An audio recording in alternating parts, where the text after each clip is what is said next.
हमें उन्हें एक्शन देना है। अर्थ भरोसेमंद थी। हम इसे अब और इग्नोर नहीं कर सकते। क्राइसिस यहाँ है, हर लाइफ को रीशेप कर रहा है। हमें उनके लिए एक्ट करना चाहिए। साइकोलॉजिकल टोल बढ़ रहा है, उनका फ्यूचर उस क्लाइमेट से क्लाउडेड है जिसे हमने तोड़ा है। हमारे बच्चे एक्सट्रीम्स की दुनिया इनहेरिट करते हैं, न कि वो जेंटल साइकिल्स जो हम जानते थे। इंडियन मेटियोरोलॉजिकल डिपार्टमेंट दिखाता है कि एक्सट्रीम वेदर बढ़ रहा है। मॉनसून छोटे ज्यादा वायलेंट है, विंटर्स सिकुड़ रही है। 45 डिग्री से ऊपर की हीटवेव अब रूटीन है। बच्चे घर के अंदर बड़े होते हैं, सीजन्स एक जंबल हैं। जेंटल क्लाइमेट के लिए बना इंफ्रास्ट्रक्चर फेल हो रहा है। गरीब सबसे ज्यादा सफर करते हैं। हमारे शहर सेफ नहीं है।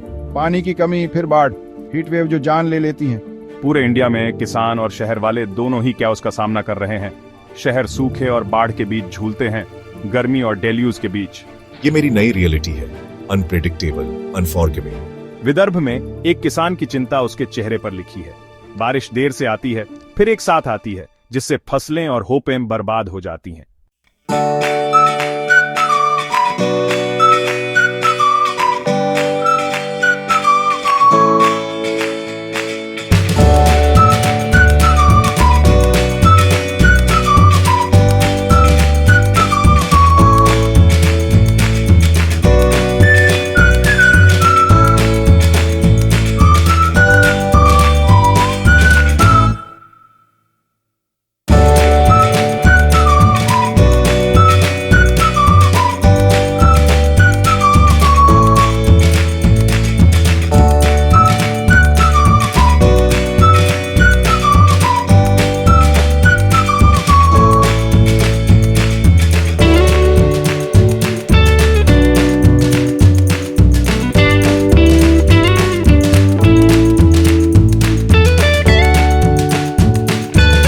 ये एक मोटी ब्लैंकेट की कहानी है।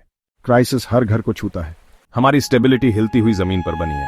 एग्रीकल्चरल लॉस इकोनॉमी को नुकसान पहुंचाते हैं। गरीब सबसे ज्यादा सफर करते हैं। साइक्लोन घर और इंफ्रास्ट्रक्चर को तबाह करते हैं। रीबिल्डिंग महंगी होती है। हर बाढ़, सूखा और साइक्लोन हमें सालों पीछे धकेल देता है।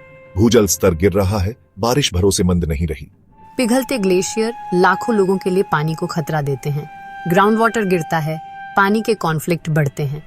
हेल्थ को भी नुकसान होता है। मच्छर जनित बीमारियां फैलती हैं, हीटवेव जान लेती हैं, एयर पॉल्यूशन बदतर होता है। ये सिर्फ कृषि संकट नहीं, खाने की सुरक्षा का भी संकट है। व्हीट यील्ड्स गिरती हैं, फ्रूट ब्लॉसम बर्बाद होते हैं, किसान कर्ज में डूब जाते हैं। खेती मौसम पर निर्भर है, लेकिन अब अनियमित मानसून और बढ़ता तापमान फसलें तबाह कर रहे हैं। क्लाइमेट क्राइसिस यहाँ है। हमारी डेली लाइफ में बुना हुआ पिक्चर गंभीर है, लेकिन हम बेबस नहीं है।